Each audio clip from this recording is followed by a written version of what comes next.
Students, आज हम करेंगे अपना ट्रांसफॉर्मेशन सेंटेंसेस का अगला part.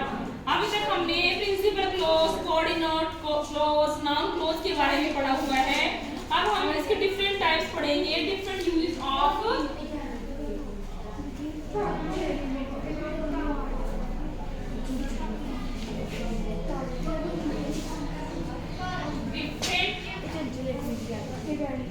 uses of noun clause। ठीक है,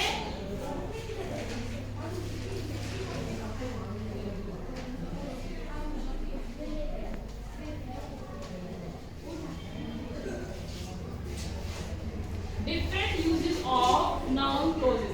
इसको जैसे हम इसको पहला हम इसको यूज करेंगे एज अ सब्जेक्ट। ठीक है, नाउन क्लॉज को हम एज अ सब्जेक्ट यूज करेंगे। जैसे व्हाट यू सेड,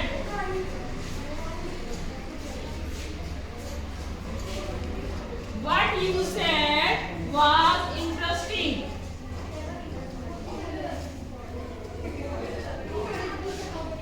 ठीक है, what you said was interesting. आप देखो सब्जेक्ट हमारा कहाँ पर होता है, सब्जेक्ट हमेशा शुरू में होता है। तो ये हमारी क्या है, व्हाट यू सेड, ये हमारी नाउन क्लॉज है। ठीक है, जो तुमने कहा बहुत इंटरेस्टिंग था। दूसरा हम इसको यूज करेंगे एज अ ऑब्जेक्ट। ठीक है, एज अ ऑब्जेक्ट, ऑब्जेक्ट का मतलब है कर्म। तो इसमें हम क्या करेंगे, जैसे एग्जांपल है Mohan said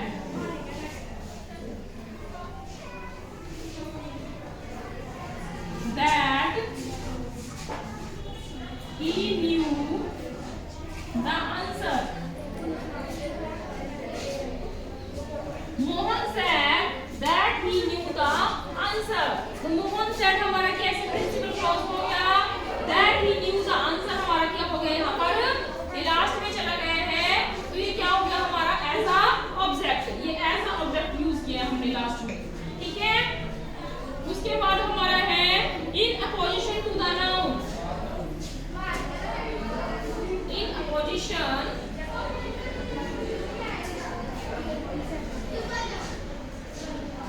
to the noun। ठीक है, इसका मतलब है कि इसे संज्ञा के नजदीक लगाकर प्रयोग कर सकते हैं। इसको संज्ञा के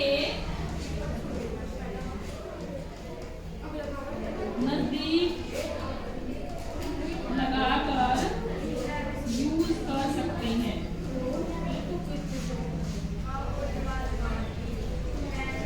ठीक है, in apposition to the noun. जैसे एग्जांपल है the human that,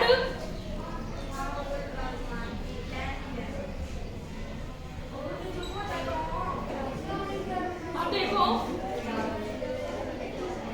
in apposition to the noun, इसको संख्या के नजदीक लगा के हम यूज कर सकते हैं। The human that he is a thief is true. अब इसमें थीफ हमारा क्या है, नाउन है, एरिया क्या है, प्रॉपर नाउन है। तो हमने यहाँ पर इसको अपोजिशन संख्या के नजदीक लगा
देखो हम इसको यूज करेंगे as a object of preposition. Preposition के रूप में भी हम इसको ऑब्जेक्ट में, ऑब्जेक्ट क्या होता है, सेंटेंस के जो लास्ट में आता है इसको यूज करेंगे। अब he thanked me for, he was lost in, ये हमारा प्रेपोजिशन यहाँ पर यूज हुई है as a object. What had I done, उसके बाद हम यूज करेंगे इसको as an object of infinitive,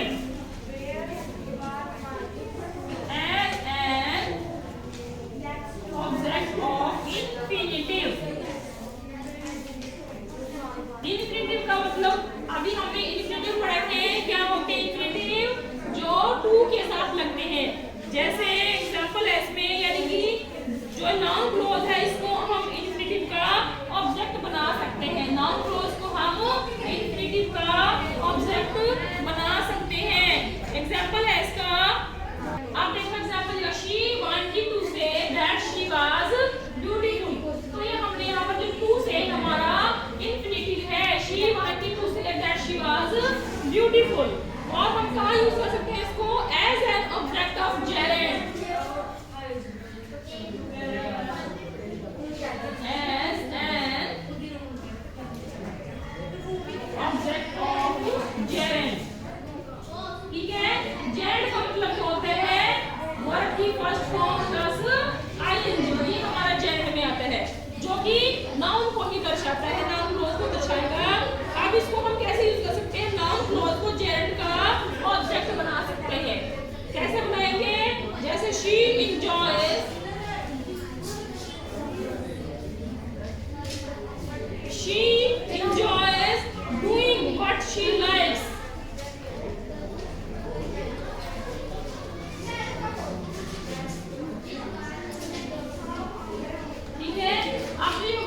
first form के साथ आईएनजी है, ये हमारा इसमें क्या हुआ, जेरेंट हुआ, जो कि एज अ ऑब्जेक्ट है। नाउन के बाद आ रही है सारी चीजें, जैसे नाउन के बाद आ रही है। ठीक है, ये भी हमारा ऐसे ही था, ऊपर हमने पढ़ा था, ये हमारा क्या है, नाउन प्रोनाउन, ये हमारा उसके बाद प्रेपोजिशन आई है। वैसे ही हमारा ये देखिए इसके बाद ये आया है, इनकी जो नाउन प्रोनाउन वो हमारा नाउन में नहीं आता है, तो वो हम क्या करते हैं, इसको एज जेरेंट के रूप में भी लिख सकते हैं, इंफिनिटिव के रूप में भी लिख सकते हैं, और प्रेपोजिशन के रूप में भी कर सकते हैं। ठीक है, अब इसके कुछ रूल्स हैं, ये हमारे डिफरेंट टाइप हैं जो हम नाउन क्लॉज में यूज करते हैं। नेक्स्ट इसमें है रूल्स इसके, देखो इसके रूल्स हैं जो हमने भी पढ़े नाउन क्लॉज में, कि नाउन क्लॉज दैट से शुरू हो, दैट से या what, where, how, when, who, which, why जैसे क्वेश्चन वर्ड से शुरू होती है। इसके अलावा नाउन क्लॉज में यस नो से क्वेश्चन वर्ड बने होते हैं, तब जो क्लॉज है वो भी इफ या वेदर का यूज करते हैं। कि अगर इसमें क्वेश्चन वर्ड से शुरू होते हैं, इसमें हमने टेंस में पढ़ा था कि जो इंटरोगेटिव वर्ड्स थे हमारे, उसमें हम उसमें नरेशन में पढ़ा था, उसमें हम क्वेश्चन वर्ड के लिए आस्क की जगह इफ या वेदर का यूज करते हैं, दैट की जगह इफ या वेदर का यूज करते हैं, वो हमने पढ़ा था। तो यहाँ पर हमने इफ या वेदर का यूज करना है, तो यस नो से क्वेश्चन बने होते हैं। जैसे एग्जांपल से समझेंगे, do you know,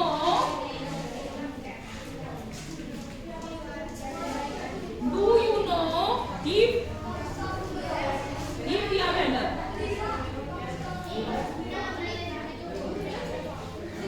she will pass.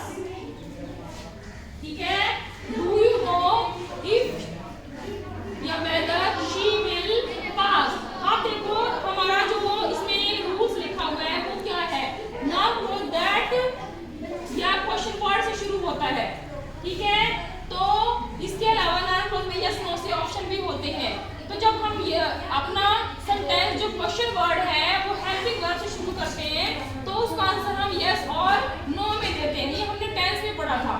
ठीक है, तो डू से अगर हम सेंटेंस शुरू कर रहे हैं तो उसमें यस नो से क्वेश्चन आंसर करेंगे, उसमें यस और नो में आंसर देना होता है। ठीक है, तो इसलिए हम इफ या वेदर का इसमें यहाँ पर यूज कर रहे हैं। ठीक है, नेक्स्ट इसमें है, आप देखो इसके रूल्स है, टू सेंटेंसेस गिवन, अगर दो सेंटेंस दिए होते हैं जिसमें एक नाउन क्लॉज होती है और एक प्रिंसिपल क्लॉज होती है, तो मिलकर वो एक सेंटेंस बनाते हैं, जो कि अभी हमने पढ़ा है।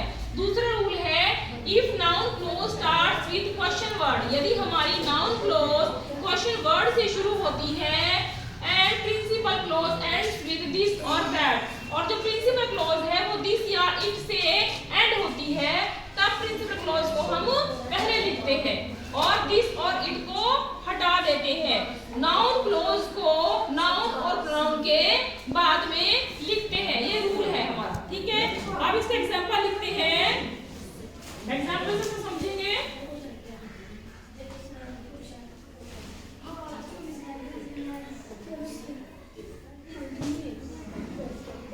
जैसे एग्जांपल है, where is your pen, where is your pen, tell me this.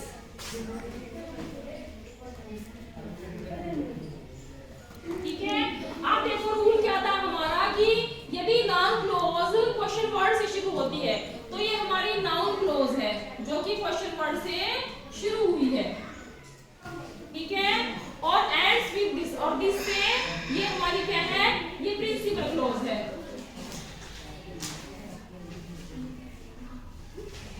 ठीक है, क्योंकि इसमें दिस आया है। तो जब हम इसको सेंटेंस को बनाएंगे तो दिस को और इट को हम हटा देते हैं और प्रिंसिपल क्लोज को पहले लिखेंगे। तो हमारे प्रिंसिपल क्लोज क्या है, टेल मी दिस, तो इसको हम कैसे लिखेंगे, tell me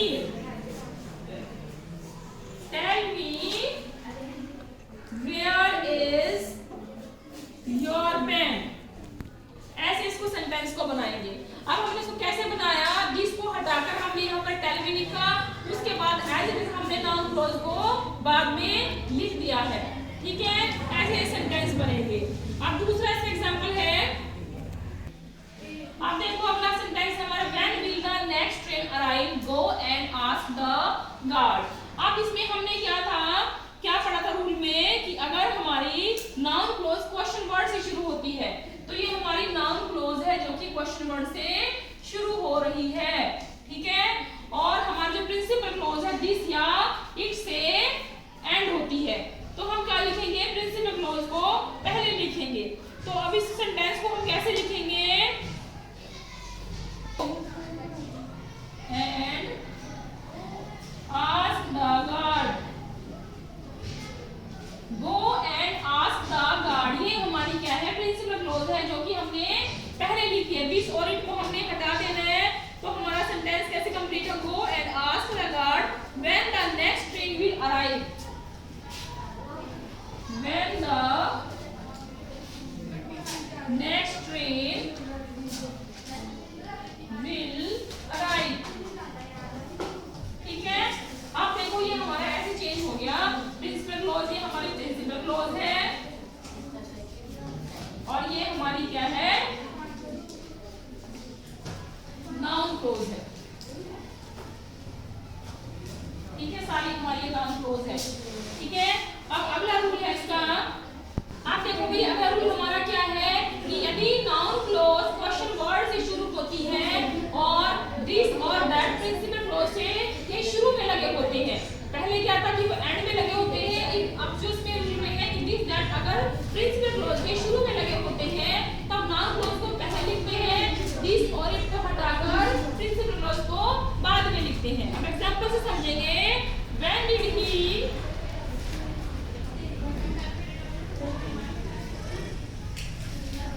leave the town,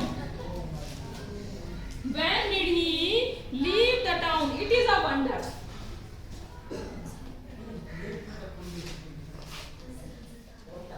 ठीक है।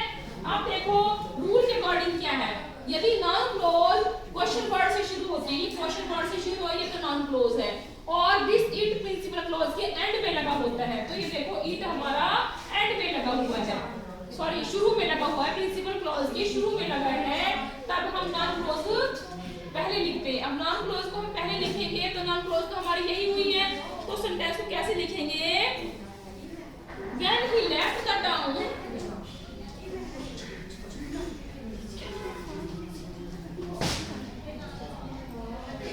When he left the town is a wonder. तो ऐसे ही हमारा सेंटेंस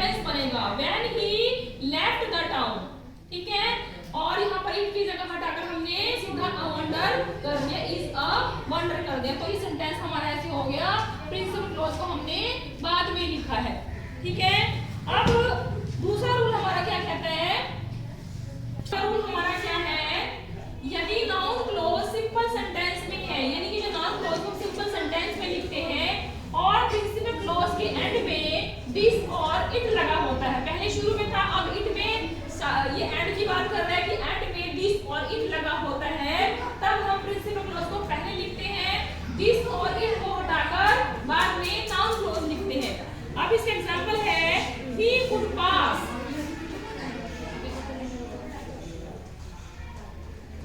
सिंपल सेंटेंस में लिखा है, पहले हम क्वेश्चन वर्ड से कर रहे थे उसको, अब सिंपल सेंटेंस की बात हो रही है। He would pass, I knew it. ठीक है, आप देखो सेंटेंस हमारा ही वुड पास। ठीक है, अब इसमें हमने क्या लिखा है कि प्रिंसिपल क्लोज के एंड में दिस और इट लगा होता है, ये प्रिंसिपल क्लोज है हमारी, तो यहाँ पर हमारा क्या लगा है? ये इट लगा हुआ है। ठीक है, तब हम क्या करेंगे? प्रिंसिपल क्लोज को पहले लिखेंगे, यानी कि जो ये प्रिंसिपल क्लोज है इसको हम पहले लिखेंगे, तो लिखेंगे I knew that he would pass। हमने यहाँ से it को हटा दिया है, लेकिन that बस उसमें कि हमने यहाँ पर मतलब यहाँ पर this और it को हटा के हम यहाँ पर लिखेंगे I knew। ये हमारी प्रिंसिपल क्लोज हो गई और ये हमारी हो गई सारी नाउन क्लोज। ठीक है, इस तरह से सेंटेंस बनेगा। एक एग्जांपल और लिखते हैं इसका। दूसरा एग्जांपल है द पेशेंट विल रिकवर सून।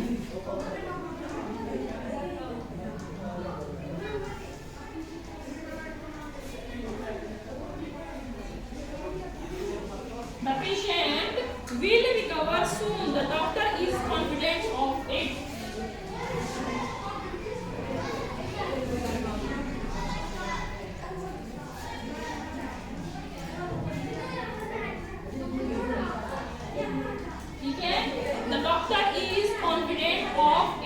तो ये हमारी क्या होगी? प्रिंसिपल क्लोज है, क्योंकि इसमें इट एंड में लगा हुआ है। तो उस सेंटेंस को कैसे बनाएंगे? द डॉक्टर इज कॉन्फिडेंट, हम इसको पहले लिखेंगे, प्रिंसिपल क्लोज को पहले लिखेंगे, द डॉक्टर इज कॉन्फिडेंट। तो ये हमारी हो गई प्रिंसिपल क्लोज, क्योंकि हमने इसको पहले लिखना है, उसमें हमारा इट लगा हुआ था, इट को हम हटा देंगे, तो क्या लिखेंगे? The doctor is confident that the patient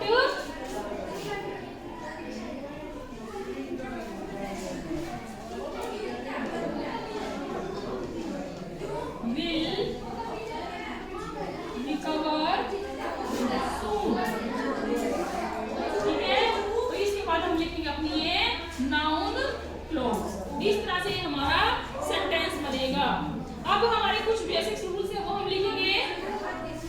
rule क्या है कि समथिंग जो वर्ड हम लगाते हैं, अभी हमने पीछे पढ़ा था समथिंग की सबऑर्डिनेट क्लॉज की जगह हम समथिंग वर्ड लगा देते हैं, तो उसको हटाकर हम व्हाट का यूज करते हैं। इसका एग्जांपल है he said something I am not impressed by it. अब इसको हम कैसे लिखेंगे? आई एम नॉट इंप्रेस्ड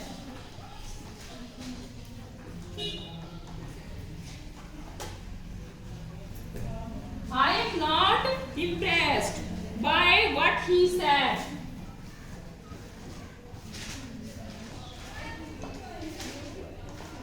ठीक है, तो हमने what को हटाकर यहाँ पर क्या कर दिया? सॉरी, what का something को हटाकर हमने what का यूज कर दिया। I am not impressed हमने ऐसे लिखा है, by तक लिखा है, it को हमने हटा दिया, रूल्स वही रहेंगे, this और it को हम हटा देंगे, तो ये हमारा it था।